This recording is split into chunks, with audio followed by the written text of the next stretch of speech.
Welcome to the debate. So today we are diving into one of the most ambitious and, frankly, one of the most lucrative claims of the modern digital economy, that blockchain technology is the definitive firewall against the billions lost every single year to fraud. We're talking global logistics, finance, you name it. And it is a huge promise, right? I mean, vendors especially often cite these incredible figures, claiming fraud can be cut by 50% or even more. The question we really have to dissect is whether that number is, rooted in actual proof or if it's still just marketing. That's precisely the central question before us. Does coupling that immutability with a distributed ledger actually deliver on the promise of, drastic fraud reduction? Or is the inherent garbage in, garbage out problem a fatal flaw? I'm going to argue that these integrated solutions demonstrably reduce fraud and, just as importantly, dramatically increase efficiency. And I'm going to contend that the technology's main feature, its immutability, well, it just can't compensate for compromised data at the source. We're confusing the integrity of the ledger with the truthfulness of the data, and that leaves the whole system wide open. The stakes couldn't be higher. And the scale of the problem is it's undeniable. Industries are hemorrhaging capital. Think about this. The insurance sector alone loses an estimated $80 billion annually to fraud.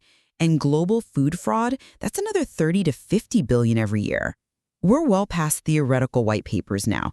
Blockchain is delivering concrete, proven benefits.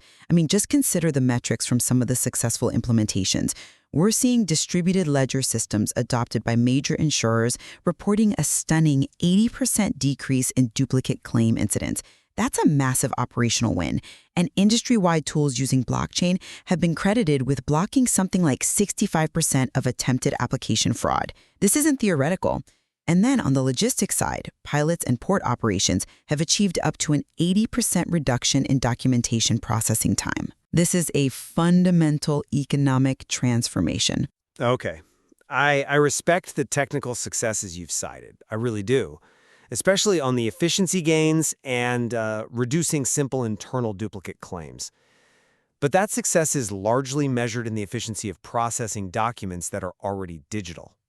The core enthusiasm for blockchain for me just systematically overlooks its foundational vulnerability, the garbage in, garbage out, or GIGO principle. You see, blockchain only guarantees the integrity of the record once it's on the chain. It can't possibly verify the veracity of the data as it enters the system. So if that original input is fraudulent, if it's a deliberate lie or just a mistake, the immutable ledger just serves to cryptographically freeze that lie forever.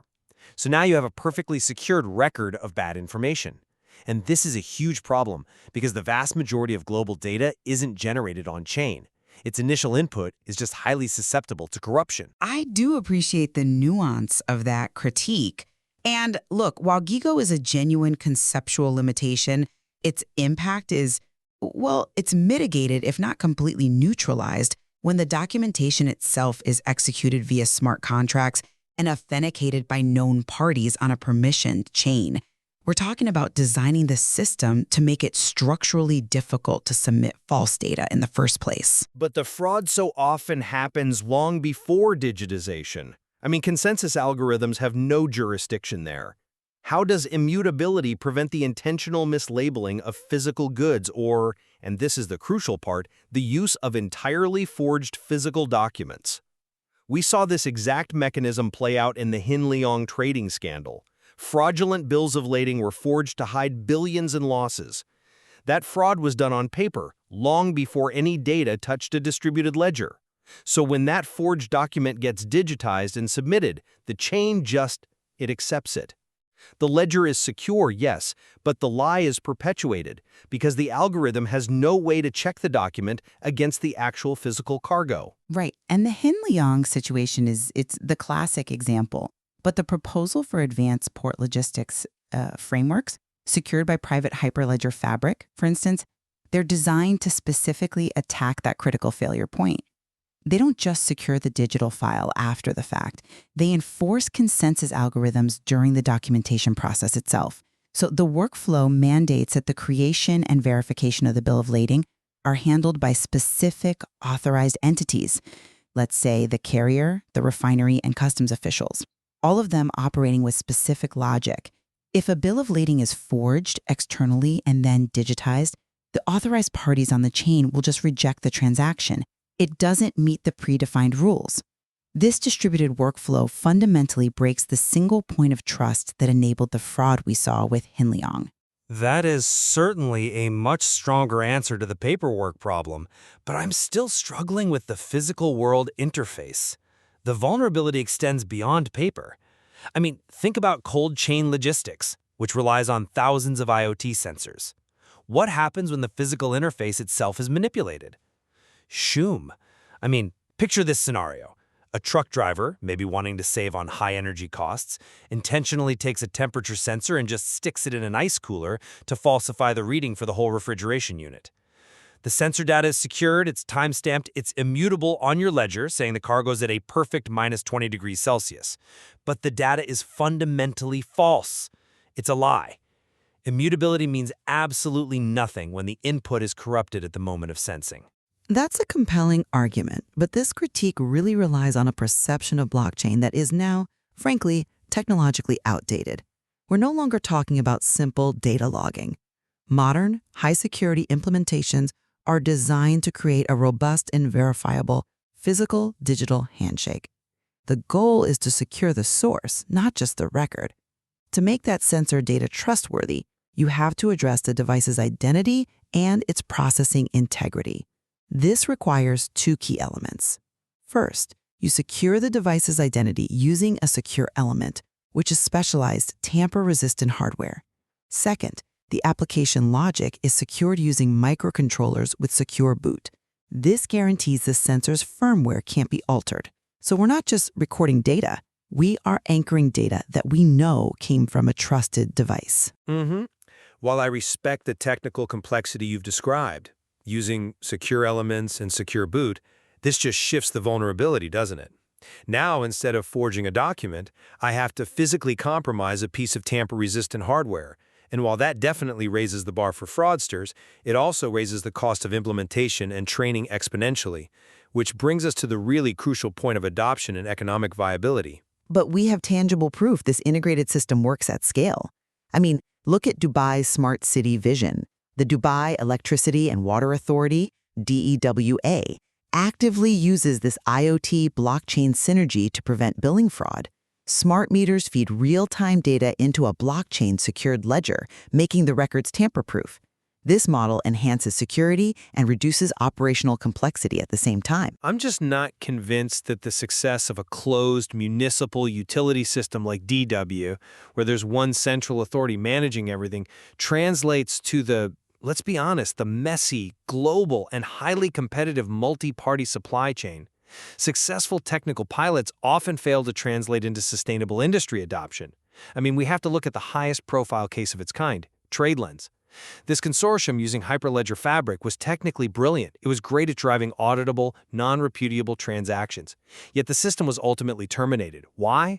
The high operational costs, the vendor lock-in concerns, and the sheer complexity of coordinating dozens of massive competing stakeholders, it all proved to be insurmountable. The economics and the governance failed the project, not the ledger technology itself. But that was about market dynamics and governance. It doesn't invalidate the tech's effectiveness against fraud. It just means that model had to be re-evaluated. Okay, let's move into the rapid rebuttal round with that in mind. If the only true fix for Jigo requires all this secure element hardware and specialized training, the high initial cost will fundamentally exclude the small suppliers in developing nations, right? The very people at the start of these deep supply chains. This creates huge, unauditable, dark gaps, which makes true end-to-end transparency impossible. Yes, the technology demands a significant investment, but the economic rationale is, I think, irrefutable. Independent analyses show blockchain integration can reduce operating costs by as much as 30%, mostly through automation and fraud mitigation. Those savings provide a strong ROI. It enables hybrid adoption paths where the costs are justified by stopping the immense fraud losses. Yet there's a fundamental conflict at the regulatory level. How do these consortium blockchains built on permanent records navigate the conflicts between immutability and evolving regulations like the EU's GDPR right to be forgotten, the technology seems inherently at odds with modern data privacy. I'd challenge that assumption because it overlooks how modern enterprise chains are designed. This is precisely why private and consortium blockchains are used. They aren't public ledgers. They deploy strict access controls and private channels, ensuring sensitive details are only visible to authorized entities. Plus, advanced cryptography like zero-knowledge proofs provides robust mitigation for privacy risks while preserving the record's integrity. Look, this discussion has clearly shown that the immutability of the ledger is only one piece of the puzzle. Coupling it with secure device attestation provides a robust, evidence-based defense. The actionable takeaway for port managers and auditors is to demand an integrated IoT blockchain system that secures the physical data source, not just the transaction ledger. That's a crucial point. But the evidence shows the technical fix is immensely costly and raises huge governance hurdles, just like TradeLens demonstrated. The takeaway for global leaders should be to prioritize rigorous third-party verifiable input control and resist the temptation to treat an immutable record as a proxy for fundamental truth. This thoughtful disagreement has, I think, really illuminated the substantive challenges and opportunities here. Indeed, the true solution is likely somewhere in the complex intersection of these challenges, balancing that technical perfection with economic viability. We encourage all our listeners to delve into the material supporting both positions. Check the episode notes now for the research links and cast your vote in our poll. Is the high cost of securing data at the source economically justified given the historical risk of adoption failure?